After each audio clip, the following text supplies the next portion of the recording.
Hello and welcome to the capital study circle. Capital study circle में आप सभी का स्वागत है। यूपी टीजीटी पीजीटी सिविक्स से जो दे रहे हैं या यूपी एचएससी नेट जेआरएफ की तैयारी पॉलिटिकल साइंस से कर रहे हैं तो उनके लिए ये सीरीज़ काफ़ी इंपॉर्टेंट है। तो आज हमारा प्रैक्टिस सेट नंबर 69 है। इससे पहले हम प्रैक्टिस सेट 68 कर चुके हैं। तो लगातार इसको देखते रहिए और ज़रूरी इन्फॉर्मेशन दे के हम बस आगे बढ़ते हैं। क्वेश्चंस जो पिछली टेस्ट सीरीज थी उसका आगे का पार्ट है ये 26 नंबर क्वेश्चन हम शुरू करेंगे। तो कैपिटल स्टडी सर्कल ऑफलाइन भी आ चुका है। लखनऊ के अंदर हमारी ब्रांच है अलीगंज के अंदर। अगर जो लोग जुड़ना चाहते हैं, ऑफलाइन क्लासेस करना चाहते हैं, वो हमसे जुड़ सकते हैं। आगे फ़ोन नंबर और व्हाट्सएप नंबर है, उस पर आप फ़ोन या मैसेज कर सकते हैं। लास्ट में वीडियो के एंड में हम आपको बाकी डिटेल भी दे देंगे। तो पहले देखते हैं क्वेश्चंस को। तो पहला जो क्वेश्चन है, गिवन बिलो और two statements, one labelled as assertion and the other label as reason. Simple सा असर्शन रीजन का ये क्वेश्चन है। अब देखते हैं असर्शन क्या है। The secular ideology of Indian state appears to be a paradox in a view of the deeply religious orientation of the Indian society. कि अभिकथन देखें, जो भारतीय समाज की तीव्र धार्मिक अभिमुखीकरण के दृष्टिकोण से भारतीय राज्य की धर्मनिरपेक्षता की विचारधारा विरोधाभासी प्रतीत होती है। कारण, India secularism was invented for integrating the multicultural plurality of the society into a common nation state as well as for containing the potentiality of the imperial divide and rule and Muslim League two nation theory in British India. अब इसका कारण क्या बता रहे हैं कि भारत का जो सेकुलर आइडियोलॉजी है, धर्मनिरपेक्षता के जो आइडिया है, एक तो भारत बहुत धार्मिक देश है, लेकिन फिर भी धर्मनिरपेक्षता की आइडियोलॉजी क्यों ली गई है, ये विरोधाभासी लगता है। इसका कारण है भारतीय समाज के सांस्कृतिक बहुलता एवं वैविध्य को एक सर्वसामान्य राष्ट्र राज्य में एकीकृत करने तथा भारत में अंग्रेजी शासन के दौरान साम्राज्यवादी फूट डालो और शासन करो तथा मुस्लिम लीग की द्विराष्ट्र विचारधारा का पर अंकुश लगाने के लिए भारतीय धर्मनिरपेक्षता को गढ़ा गया। तो ये पूछ रहे हैं कि एक तो भारतीय क्योंकि धार्मिक देश है, फिर भी धर्मनिरपेक्षता को क्यों लिया गया। तो भारतीय धर्मनिरपेक्षता एक तो कह रहे हैं कि बिल्कुल विरोधाभासी है कि हम सारे लोग यहाँ पे धार्मिक ज़्यादा हैं, क्योंकि अगर हम यूरोप से या दूसरे जो कंट्री से करें तो वहाँ पे एक बड़ा तबका जो है धार्मिक नहीं होता। लेकिन भारत में देखें तो ज़्यादातर लोग धार्मिक हैं, लेकिन उसके बाद भी हम धर्मनिरपेक्षता को क्यों लेते हैं। तो इसका कारण इन्होंने इसमें बताया है। तो क्या ये सही है? अगर हम धर्मनिरपेक्षता या सेकुलरिज्म के आइडिया को देखें तो अगर हम फ्रांस के सेकुलरिज्म को देखें तो वहाँ पे बहुत क्लियरली है कि कोई भी रिलीजियस जो चीज़ें दिखाती हैं बाहर, या तो जैसे आप सड़क पे कोई भी चीज़ फंक्शन नहीं कर सकते या नमाज नहीं पढ़ सकते, या किसी भी ऑफिस के अंदर कोई रिलीजियस फ़ोटो नहीं हो सकता, किसी स्कूल के अंदर कोई रिलीजियस फ़ोटो नहीं हो सकता, या इवन ऐसा कोई सिंबल चाहे वो क्रॉस हो या किसी और कोई भी सिंबल हो, वो स्कूल कॉलेज ऑफिस में पहन के नहीं जा सकते। तो वहाँ का सेकुलरिज्म जो है वो स्टेट को बिल्कुल रिलीजन से अलग रखता है। हमारा जो सेकुलरिज्म है वो थोड़ा सा अलग है, जो यूरोपियन सेकुलरिज्म उस तरह का नहीं। हमारा सेकुलरिज्म धर्म, क्योंकि वहाँ पे एक जैसे हमारे यहाँ तमाम सारे फंडिंग जो होती है स्टेट की तरफ से भी हो सकती है रिलीजियस चीज़ के लिए, तो वो क्या कहते हैं, धर्म सभी धर्मों से बराबर दूरी बनाने का हमारे यहाँ। उनके यहाँ धर्म और राज्य बिल्कुल अलग होंगे, ऐसा एक साथ नहीं हो सकता कि जो धार्मिक चीज़ें हैं उनके लिए जो है राज्य कुछ भी डोनेशन नहीं दे सकता, या इस तरह से बिल्कुल सेपरेट रखा गया। इंडिविजुअल का मैटर है रिलीजन, सरकार का या राज्य का उससे कोई लेना देना नहीं होता। लेकिन भारत में क्या होता है, बराबर दूरी की, हज के लिए भी सब्सिडी दे दिया, किसी और अमरनाथ यात्रा के लिए भी सब्सिडी दे दी। इस तरह की चीज़ें यूरोपियन जो सेकुलरिज्म है उसमें नहीं होती है। तो अब क्या है कि क्यों दिया गया, तो बोला कि ये जो डिवाइड एंड रूल था उसको बांटने के लिए। तो कारण भी सही है और आइडिया भी सही है कि ये कहना गलत नहीं है कि हम हाईली रिलीजियस हैं और एक अजीब सा कह सकते हैं पैराडॉक्स है, विरोधाभास है कि हम इतने रिलीजियस कंट्री के बावजूद हम सेकुलरिज्म को अपनाते हैं, ना ही किसी रिलीजन को, ना ही कहते हैं धार्मिक आइडिया को।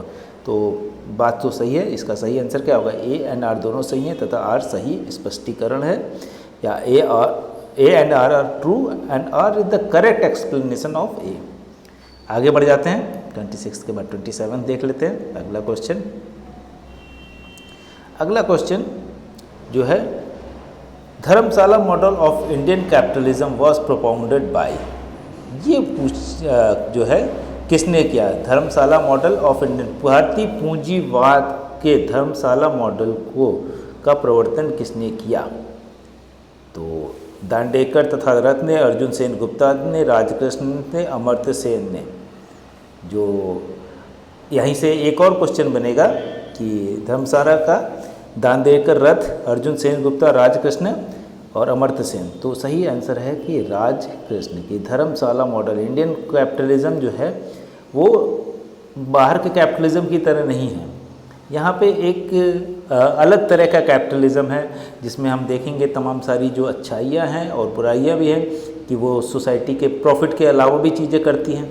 अगर देखें इंडियन जो पुराने जो, अब आज के समय तो यूरोपियन स्टाइल का प्रॉफिट ही प्रॉफिट है, लेकिन पहले देखेंगे तो जो बड़े जो कैपिटलिस्ट होते थे वो बहुत सी चीज़ें खोलते थे, स्कूल, कॉलेज, धर्मशाला भी खोलते थे। इस तरह के मॉडल को इस्तेमाल करते थे। जितना प्रॉफिट कमाते थे उसमें कुछ शेयर जो है जनता के लिए, आप देखेंगे तमाम सारे दिल्ली के अंदर कॉलेज या अलग अलग जगह पे जहाँ भी आप कहीं हैं वहाँ के देखेंगे कॉलेज, तो वो वहाँ के अमीर लोगों ने खोले थे। तो इसी को आगे बढ़ाते, इसी रेट से कहते हैं, इसी को आगे अगर हम देखें तो ये तो आइडिया था ही धर्मशाला मॉडल। इसी के साथ ही एक और मॉडल है, राजकृष्ण जी से ही जुड़ा है, प्रोफेसर थे, ये है हिंदू ग्रोथ रेट। जो हिंदू विकास रेट है, दर है, इसका भी आइडिया जो स्लो ग्रोथ रेट थी शुरुआत में, अगर हम देखें इंडियन इकोनॉमी की स्लो, तो उसको उन्होंने नाम दिया था हिंदू ग्रोथ रेट। और इसको ही कह सकते हैं एक किसकी देन थी, इसमें बोला था नेहरू महालनोबिस मॉडल। महालनोबिस जो थे वो इकोनॉमिक एडवाइज़र थे, उन्होंने ही आइडिया जो है वो देते हैं और उसकी वजह से ग्रोथ रेट कम होता है। या आप देखेंगे तो जो इंडियन मिक्स्ड इकोनॉमी का आइडिया है उसकी वजह से ये जो मॉडल बन के तैयार थे, धर्मशाला मॉडल, हिंदू ग्रोथ रेट, ये सब है। तो 2-3 नाम इसमें है कि राजकृष्ण जी से धर्मशाला मॉडल और हिंदू ग्रोथ रेट जुड़ा हुआ है। और हिंदू ग्रोथ रेट का आइडिया जो है अगर देखें तो नेहरू महालनोबिस मॉडल से आता है। तो ये 2-3 चीज़ें आपको ध्यान में रखनी है क्वेश्चन, क्योंकि ये वाला तो पूछ लिया है, जो चीज़ें नहीं पूछी हैं उस पर ध्यान दीजिए कि वो भी पूछी जा सकती हैं। तो ये बहुत इंपॉर्टेंट चीज़ है। आगे बढ़ जाते हैं 28 पे जाते हैं। 28 number question, 1963 Kamaraj plan was initiated by. 1963 में नेहरू ने जो कामराज योजना को शुरू किया, क्या है इसमें कामराज योजना में क्या हुआ? कांग्रेस पार्टी की प्रतिबद्धताओं को पुनर्जीवन प्रदान करने के लिए, पार्टी के युवाओं को आकर्षित करने के लिए, पार्टी में उत्तराधिकार की प्रक्रिया की योजना और उसे अमली जामा पहनाने के लिए, पार्टी में लिंग समानता लाने के लिए। To revive Congress party, to attract youth to the party, to plan execute succession and to plan gender parity in the party. तो एक्चुअली अभी आज के समय का बहुत रेलिवेंट ये हो गया, क्योंकि इस समय से ये क्वेश्चन आने के चांसेस हैं, क्योंकि आज का समय ये बहुत ही रेलेवेंस चल रहा है, क्योंकि सेम चीज़ हो रही है। इसका आंसर भी है और सेम चीज़, टू रिवाइव कांग्रेस पार्टी। यहाँ से कांग्रेस पार्टी का रिवाइव करने के लिए अगर आप उस समय के न्यूज़पेपर देखें, कल ही मैं पढ़ रहा था कुछ इस तरह के हिस्टोरिकल डॉक्यूमेंट को, तो उसमें था कि सभी लोगों को, जितने भी चीफ मिनिस्टर थे एक्सेप्ट सिर्फ नेहरू को छोड़ के सभी को बोला गया कि आप रिज़ाइन कर दीजिए। और सभी ने उसके बाद कामराज जी के कहने पे, वो प्रेसिडेंट थे कांग्रेस के, उनके रिज़ाइन कर दिया। और उसके बाद फिर से नए सिरे से सेलेक्ट हुए और ऑलमोस्ट बहुत से लोग उसमें बना दिए गए। और जो लोग काम नहीं कर रहे थे या जिनको छांटना था उनको फिर से नहीं बनाया गया। वहाँ पे आइडिया लगाया गया कि वहाँ की जो विधायक गण है वो डिसाइड करेंगे चीफ मिनिस्टर या दूसरे लोगों को बनाने में। तो ये जो आइडिया है आज के समय रेलेवेंस हो गया, क्योंकि फिर से सेम चीज़ हो रही है जो है 22 में रिवाइव कांग्रेस पार्टी कमिटमेंट। ठीक है, आगे बढ़ते हैं 28 के बाद 29 क्वेश्चन क्या कह रहा है, विच of the following statement about the central vigilance commissioner is not true. 29 में निम्नलिखित कथनों में से कौन सा कथन केंद्रीय सतर्कता आयोग के बारे में सही नहीं है। केंद्रीय सतर्कता आयोग के आयुक्त की नियुक्ति भारत के राष्ट्रपति द्वारा की जाती है। अब इसको आप मालूम होगा आपको कि ऑब्वियसली की जाती है। द सेकंड देखते हैं, the post of central vigilance commissioner is statutory post. केंद्रीय सतर्कता आयोग के आयुक्त का पद सांविधिक पद है, सही है ये भी। He hold office for a term of 5 year. इसके पदासीन होने का कार्यकाल 5 वर्ष का होता है, ऐसा नहीं है। He is empowered to exercise superintendence over the functioning of CPI. उसे सीबीआई की कार्यकारिता का अधीक्षण करने का अधिकार होता है, तो है, सही है। तो ये चीज़ नहीं है, 5 साल का नहीं होता है, जब तक प्रेसिडेंट चाहे या कह सकते कैबिनेट चाहेगी तभी तक होता है, उसके पहले भी हटाया जा सकता है। इनको ऐसा कुछ नहीं है, ये चीफ इलेक्शन कमिश्नर या दूसरे जो स्टैट्यूटरी चीज़ हैं उसकी तरह नहीं है। आगे बढ़ते हैं 30, विच ऑफ द फॉलोइंग स्टेटमेंट और नॉट ट्रू। अब इसमें से कौन सा स्टेटमेंट जो कथन सही नहीं है। The election commission of India has created a special election expenditure monitoring division in the commission. ये पूछ रहा है कि इसमें से कौन सा सही नहीं है, नॉट ट्रू। देखिए, ध्यान से देख लीजिए। तो ऐसा है क्या, the election commission India has created special election expenditure monitoring division in the commission है। The accounts of political parties are audited annually. Parties के अकाउंट एनुअली ऑडिट होते हैं, ऐसा कुछ नहीं है। और इस बार मतलब कई बार से ये हो रहा है कि एटलीस्ट अपने जो फंडिंग है उसके बारे में बताए, तो बोलते हैं कि इंटरनल मैटर है। आरटीआई के दायरे में भी नहीं आना चाहती पार्टियाँ। Paid news is in connection with election is an electoral offence, कि पेड न्यूज़ जो है वो इलेक्टोरल ऑफेंस है। तो उस पर ऑफेंस तो नहीं है डायरेक्टली पेड न्यूज़, लेकिन इलेक्टोरल ऑफेंस नहीं है, ऑफेंस है लेकिन electoral offence as such directly नहीं लेता। Videography of the poll proceeding inside the polling station is permissible. हाँ, वीडियोग्राफी होती है आजकल, तो और भी ज़्यादा इम्पोर्टेंट हो गया है। तो गलत कौन से हैं, नॉट ट्रू। तो 2 और 3 जो हैं वही गलत हैं, कि हमने बात की ये दोनों गलत हैं। इसका मतलब राजनीतिक दलों के हिसाब खाता का लेखा परीक्षण प्रति वर्ष व्यय किया जाता है, ये नहीं होता, इलेक्शन कमीशन नहीं करता, या बाकी वो खुद भी नहीं करते। निर्वाचन से संबंधित भुगतान करने के समाचार देना निर्वाचकीय अपराध है। अपराध तो है लेकिन निर्वाचकीय अपराध के कैटेगरी में नहीं आता, इसलिए डी और इसका सही आंसर हो जाएगा। आगे बढ़ते 31 नंबर क्वेश्चन देख लेते हैं। 31 नंबर क्वेश्चन असर्शन रीजन का फिर से आ गया। The argument of the C Wright Mills power elites are based on the classical elites framework. जो शक्ति अभिजन से संबंधित सी राइट मिल्स के तर्क शास्त्रीय अभिजन सिद्धांत के ढांचे पर आधारित है। तो ये तो इनका असर्शन है, ये किस पे बेस्ड है, आर्गुमेंट किस पे है कि क्लासिकल एलिटिस्ट फ्रेमवर्क कि एलिट ही जो है वही पावर में रहता है। और ये भी यही कहते हैं कि अल्टीमेटली जो एलिट है, अभिजन वर्ग है, वही रहता है। जो अमीर लोग हैं या किसी बहुत क्रिएटिव लोग हैं, जो बड़े पेंटर हो गए, बड़े आर्टिस्ट हो गए, बड़े फिल्म मेकर हो गए, ये लोग हो गए, आर्मी पर्सन बड़े हो गए, डॉक्टर बड़े हो गए, ये सारे लोग जो एलिट में आते हैं, तो यही लोग रूल कर रहे हैं। अब रीज़न उसका बता रहे क्यों। Elitist formulation is not possible without reference to classical elitism, कि जो एलिटिस्ट फॉर्मेशन है इसको शास्त्रीय अभिजनवाद के बिना संभव नहीं है। अब ये थोड़ा सा कॉम्प्लिकेटेड।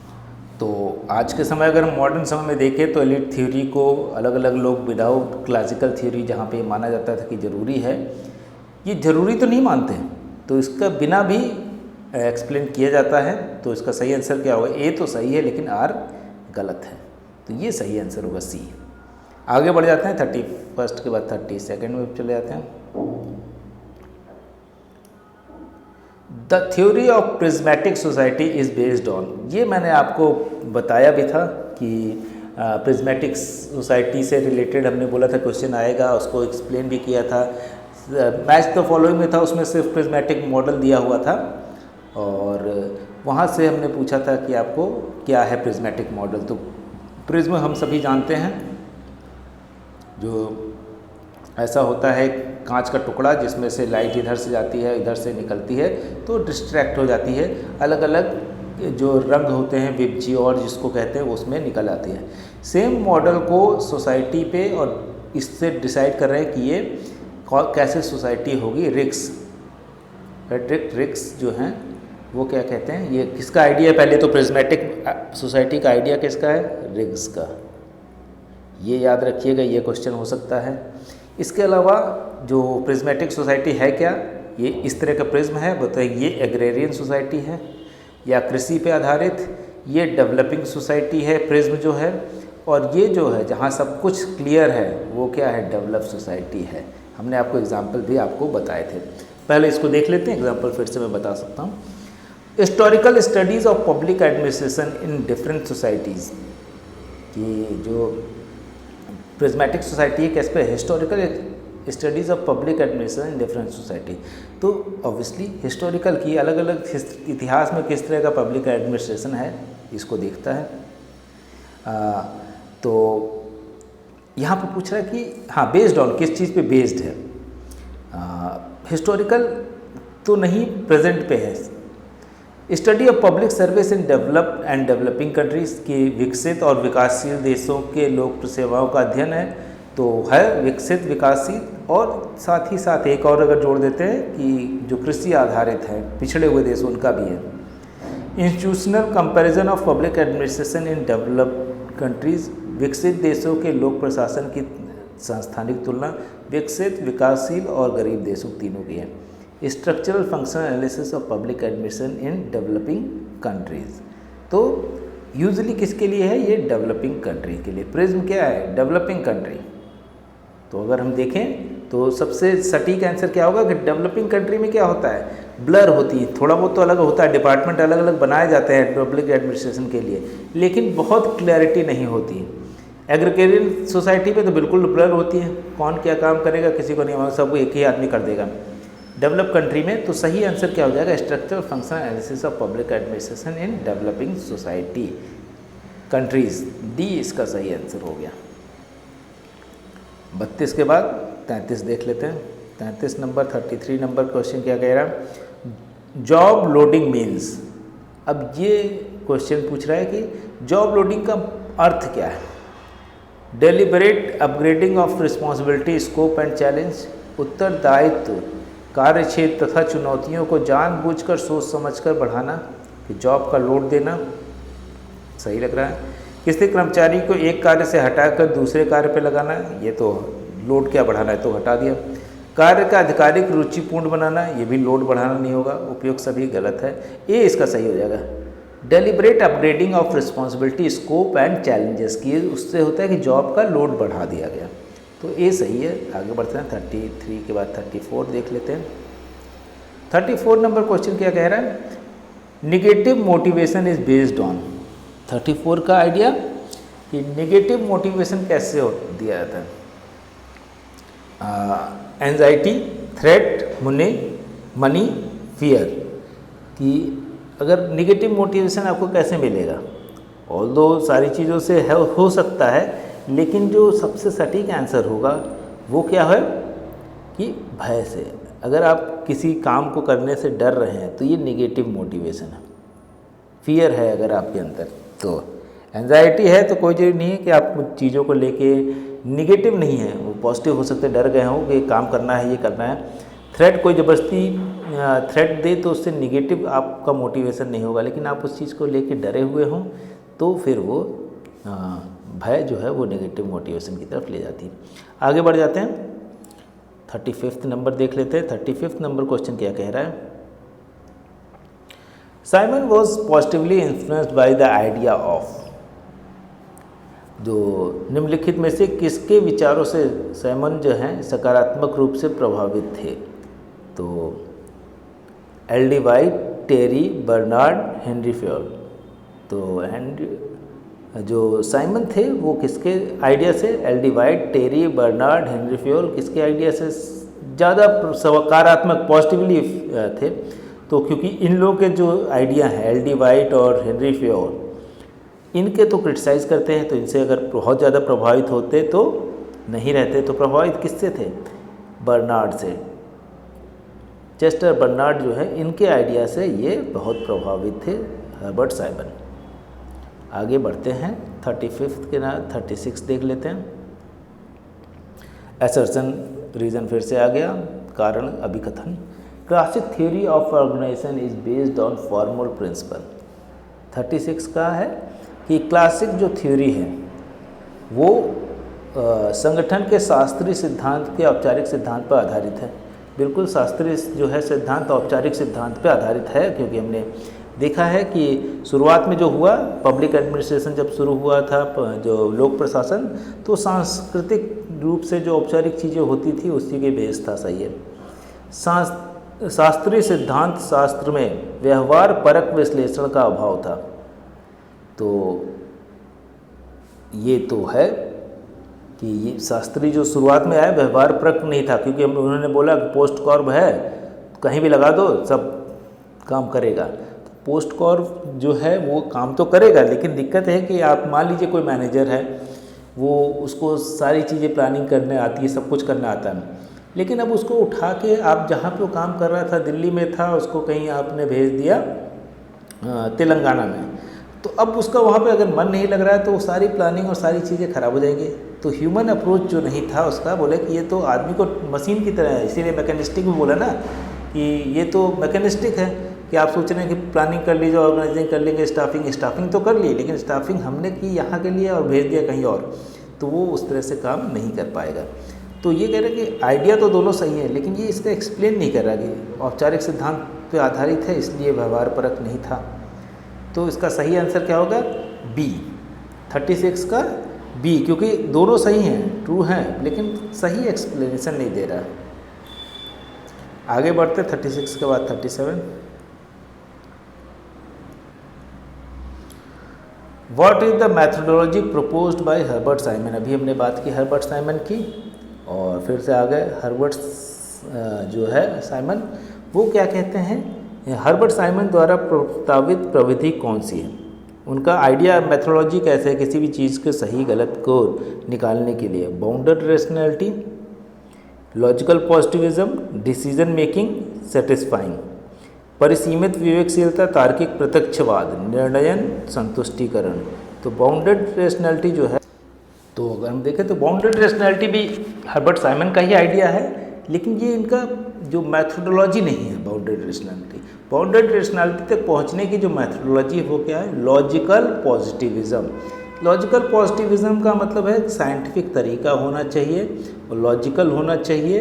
तो पॉजिटिविज्म का आइडिया क्या होता है कि साइंटिफिक वैज्ञानिक तरीका जो होगा वो प्रत्यक्षवाद, प्रत्यक्ष ही प्रमाण है, इस तरह से होता है ना कि जो चीज़ दिख रही है, होना चाहिए, हो रही है, तभी हम उसको प्रमाण की तरह यूज़ करें।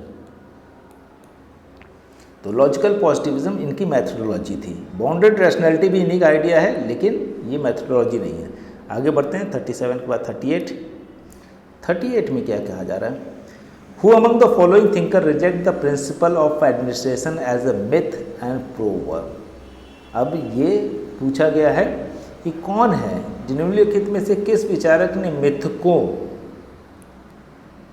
और लोकोक्तियों के रूप में प्रशासन के सिद्धांत को स्वीकार किया। अभी जो पूरा इससे पहले कि अगर हेनरी फ्योल देख लें, गुली कोर्विक देख लें, और ये सारे जो थे, इनको बोला कि ये जो साइंटिफिक मैनेजमेंट थ्योरी, वैज्ञानिक प्रबंधन की जो सिद्धांत दिए इन लोगों ने, बोले ये सब बकवास है, ये सिर्फ एक मिथक है, प्रोवर्ब की तरह है, कि जैसे होता है ना कि सच को क्या आँच, इस तरह हमने बोल दिया। तो सच बोलने से कोई आँच नहीं आएगी ऐसा नहीं है, आपको ऊपर कुछ हो सकता है। तो बोले प्रोवर्ब तो ठीक है, तो प्रोवर्ब से एडमिनिस्ट्रेशन जो प्रशासन है वो नहीं चल सकता। आप पोस्ट कॉर्प जैसे पोस्ट आपने प्रोवर्ब बना दिया, लेकिन इससे प्रशासन नहीं चल सकता। ये कौन क्रिटिसाइज़ कर रहा है?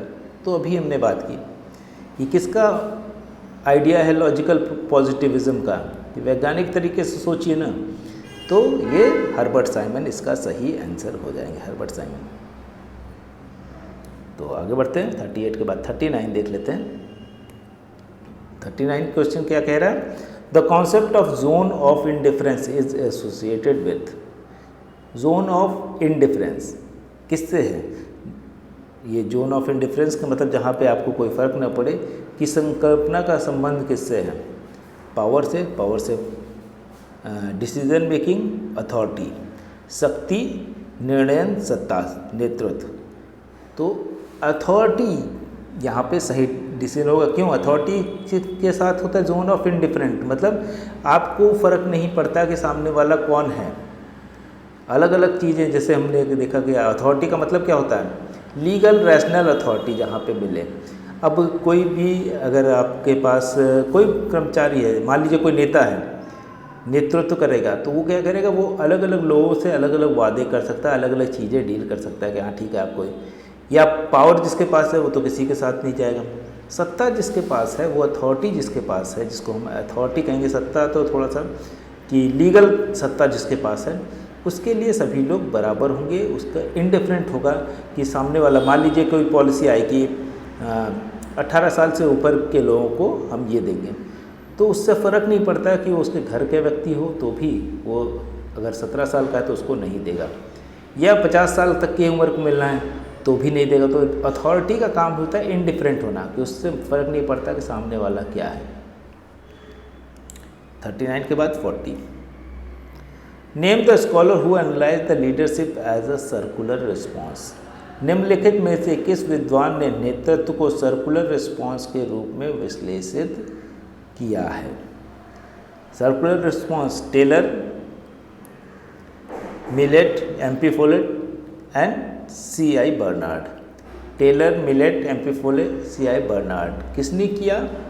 कि अगर हम देखें तो सर्कुलर रिस्पॉन्स, नेतृत्व को सर्कुलर रिस्पॉन्स की तरह की, कि नेतृत्व जो है कोई घटना हुई उस पर कुछ वो लेगा डिसीज़न, उस डिसीज़न से लोग फिर से नाराज़ होंगे या खुश होंगे, उस बेसिस पे वो फिर से डिसीज़न लेगा, नया बना देगा। तो ये जो सर्कुलर रिस्पॉन्स होता है उसको क्या कहते हैं? कौन लाया था? क्योंकि ह्यूमन अप्रोच है, क्योंकि मनुष्य ऐसा करता है, तो ह्यूमन अप्रोच को देने वाली कौन थी? Mary Parker Follett. ये सही आंसर हो जाएगा सी। आगे बढ़ते हैं, 41 देख लेते हैं। 41 नंबर क्वेश्चन क्या कह रहा है? Non state dimension of warfare is also called. कि जहाँ पे नॉन स्टेट डायमेंशन, युद्ध के गैर राजकीय आयाम को यह भी कहते हैं कि अब जो है राज्य की आयाम नहीं है।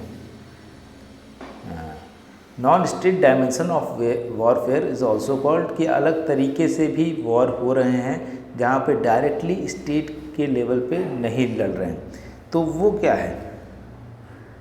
क्योंकि अभी तक क्या हो रहा था, वेस्टफेलियन वॉरफेयर तक क्या हो रहा है कि राज्य आपस में लड़ रहे हैं, और वो जरूर मतलब मान लें कि एक ही तरीका है लड़ने का कि डायरेक्ट वॉर में। तो नॉन स्टेट डायमेंशन कि स्टेट ना लड़े, कोई और लड़े। अब हम अपने बिजनेसमैन अगर देखें तो या साइंटिस्ट आपस में लड़ रहे हैं, या बिजनेसमैन लड़ रहे हैं, या फिर आज के समय में जो वॉर है अलग अलग तरीके से होते हैं कि हम डेवलपमेंट अपना ज़्यादा कर लेंगे उस तरह से। तो ये नया कॉन्सेप्ट कब आता है? इसमें post Westphalian war, Westphalian war के बाद जो है ये नया कॉन्सेप्ट आता है कि गैर राजकीय तरीके से भी युद्ध लड़ा जाता है, दूसरे को सपोर्ट कर के कई बार दूसरे देश में टेररिस्ट अटैक करा के इस तरह की चीज़ों से भी लड़ते हैं। 41 के बाद 42। Tehran declaration of 1 December 1943 drew a plan for. दिसंबर 1943 के तेहरान घोषणा में निम्नलिखित में से किसकी योजना बनाई गई? ये ट्रस्टीशिप की योजना जो है ये बन गई थी पहले ही। New membership, peace keeping, conflict resolution. तो तेहरान डिक्लेरेशन में यूजली क्योंकि उस समय क्या चल रहा था, वर्ल्ड वॉर शुरू हो गया था, तो वर्ल्ड वॉर 2, तो फोकस किस पे था? शांति कायम करना। सी 42 का सी सही आंसर है, पीस कीपिंग, क्योंकि वर्ल्ड वॉर चल रहा था उस समय। आगे देख लेते हैं 43 number. Who coined the term functionalist theory of integration. ये क्वेश्चन अच्छा है कि किसने फंक्शनल थ्योरी ऑफ इंटीग्रेशन का पद को गढ़ने वाला कौन है? डेविड मिटर्नी, अर्नेस्ट हास, जोसेफ नाई, एंड्रू लिंकार्ट। तो इसका सही आंसर है डेविड मिटर्नी। इन्होंने फंक्शनलिस्ट थ्योरी के इंटीग्रेशन थ्योरी को दिया। आगे बढ़ते हैं 44 नंबर क्वेश्चन पे आ जाते हैं। CEPA comprehensive economic partnership agreement was officially endorsed in October 2010 between CEPA comprehensive economic partnership agreement को निम्नलिखित में से किन दो देशों के बीच शासकीय मंजूरी अक्टूबर 2010 में दी गई? तो 44 है, किसके बीच में होगा? हाँ, ये है वैसे तो इंडिया और जापान के बीच। भारत जापान, इंडिया चाइना नहीं है, इंडिया रसिया नहीं, इंडिया साउथ कोरिया नहीं, भारत और जापान के बीच में ये CEPA का एग्रीमेंट 2010 में हुआ। आगे बढ़ते हैं 44 के बाद 45 में। ये एक्चुअली अभी नहीं आएगा क्वेश्चन, क्योंकि अभी जो लेटेस्ट चीज़ करंट अफेयर्स है उस समय तो पूछा गया होगा पुराने समय में, लेकिन अभी ये आने के चांसेस बहुत कम हैं, तो इसमें बहुत ज़्यादा फोकस नहीं करना है। हाँ, इसी तरह से रिलेटेड जो एग्रीमेंट है उनके बारे में, करंट अफेयर्स के बारे में आपको जानकारी होनी चाहिए। What is the correct sequence of Morton Kaplan's models of system? ये हमने पहले भी देखा है, इससे क्वेश्चन दूसरी बार ये पूछा जा रहा है। इसका मतलब मॉर्टन कप्लान बहुत इंपॉर्टेंट है और उनका ये आइडिया बहुत इम्पॉर्टेंट है। तो हमने इससे पहले भी डील किया है कि सबसे पहले ज़रूरी चीज़ क्या है कि वो कहते हैं कि बैलेंस ऑफ पावर जो होगी ज़रूरी है। कैसे होगी?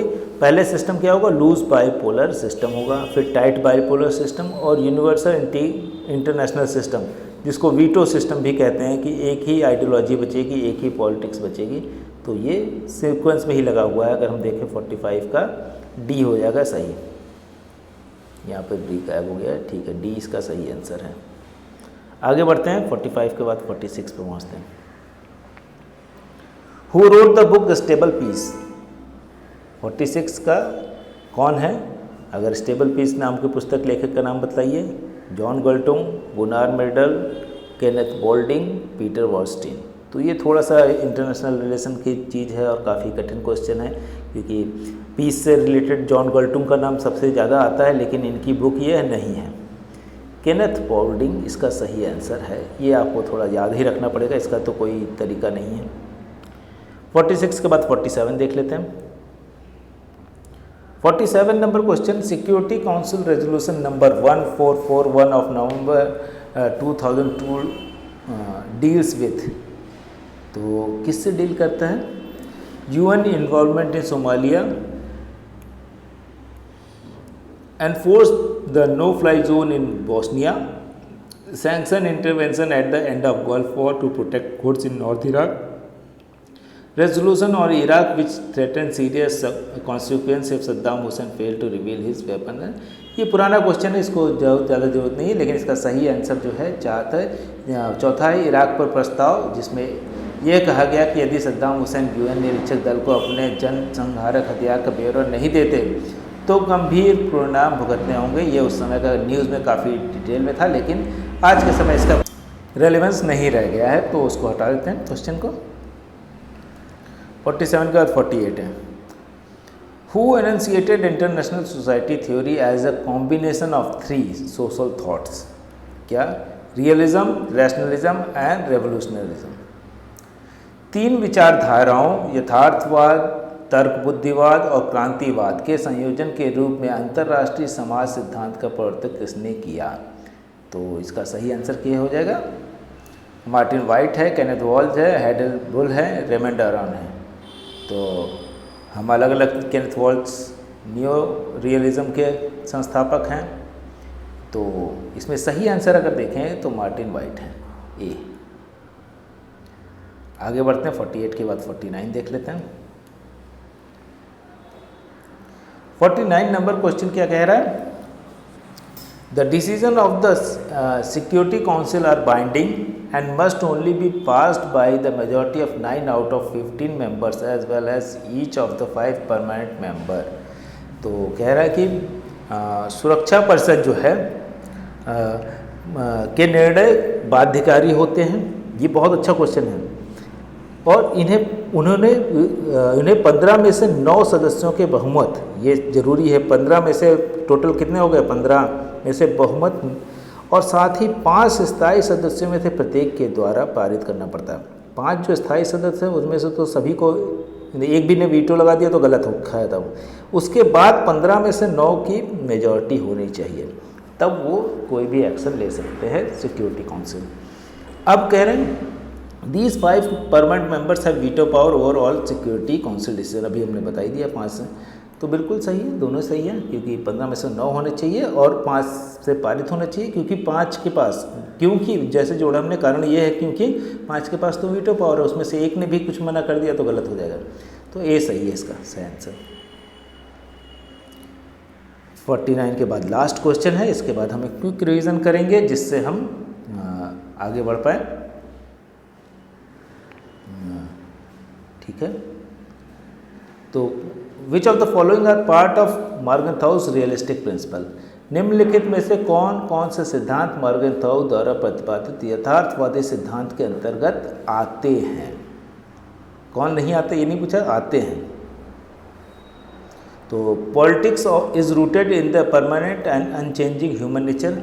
स्थायी और अपरिवर्तनीय मानव प्रकृति की मूल में राजनीति स्थिति होती है। ये तो यथार्थ, क्योंकि मॉर्गनथाउ क्या है, यथार्थवादी हैं। तो यथार्थवादी क्या कहते हैं कि मनुष्य का नेचर ही जो है वो निगेटिव है, वो खराब चीज़ें करता है, इसलिए आपको देखना पड़ेगा कि अपनी पावर को बढ़ाएं। Self interest is the basic fact of human condition. ये भी बोल रहे कि मानव अस्तित्व का स्वहित ही आधारभूत है, कि सेल्फ इंटरेस्ट जो है सबसे ऊपर रखता है मनुष्य, इसलिए भी वो अपने देश के बारे में, अपने बारे में ज़्यादा सोचेगा। Coercion is the only part of foreign policy.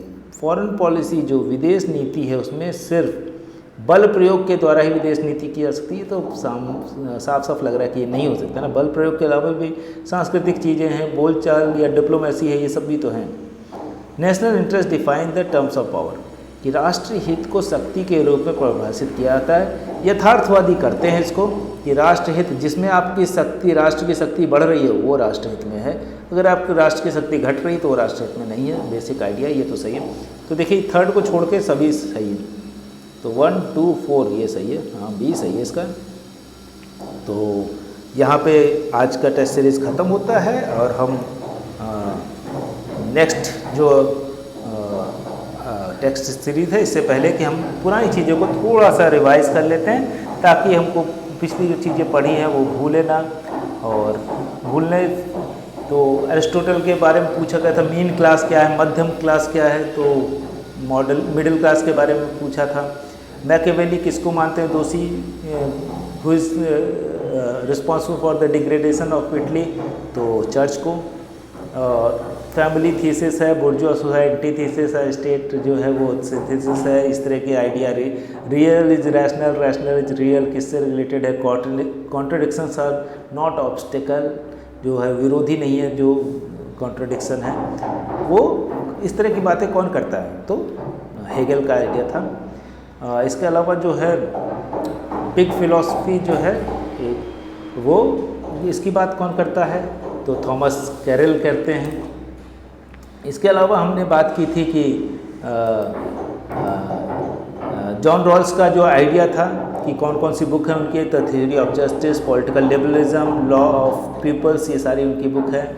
इसके बाद माओ का आइडिया पूछा गया था, उसमें से एटम बम के ऊपर उनका आइडिया नहीं था, बाकी political power grows out of barrel of gun, ये बोला था उन्होंने, और कि बंदूक की नली से निकलती है सत्ता। 3 years of hard work, 10,000 years of happiness, की 3 years जो है 3 साल का हार्ड वर्क और 10,000 साल की हैप्पीनेस रहती है। इसके बाद जो है बिहेवियरिज्म और बिहेवियरिज्म में अंतर बोला गया था। कार्ल मार्क्स का जो आइडिया था कि यूटोपियन सोशलिस्ट जो हैं वो अर्ली सोशलिस्ट जो हैं वो यूटोपियन सोशलिस्ट थे और वो कैपिटलिज्म को दोषी नहीं मानते थे, तो ये दोनों सही बात थी। इसके अलावा प्लेटो का आइडिया एक बड़ा अच्छा था कि क्या क्या चीज़ किस सीक्वेंस में रखते हैं, तो विजडम को रखते हैं, फिर करेज को, बुद्धिमानी को, साहस को, फिर संयम को और फिर न्याय को आखिरी में रखते हैं ये। इसके अलावा जो सावरकर का आइडिया था कि सावरकर किससे एसोसिएटेड हैं, तो उनका एसोसिएशन जो था Hinduised all political and militarise Hinduism, ये इनका आइडिया था। इसके अलावा एम.एन. रॉय का जो आइडिया था वो आइडिया नहीं था, वो कन्विक्ट हुए थे कानपुर कॉन्स्पिरेसी केस में एम.एन. रॉय। अरविंदो घोष का जो था लोटस एंड डैगर की एक सीक्रेट सोसाइटी थी उसके पार्ट थे। और जयप्रकाश नारायण की एक बुक थी the plea for reconstruction of Indian politics, इस तरह से हमने ये भी बात की थी। इसके अलावा हमने 19th सेंचुरी जो अनइवन डेवलपमेंट हुआ उसके लिए कौन रिस्पॉन्सिबल है ये भी पूछा था, तो वो था कि कैपिटलिज्म। इसके अलावा इंस्टीट्यूशनल अप्रोच किसका था, जेम्स ब्राइस का।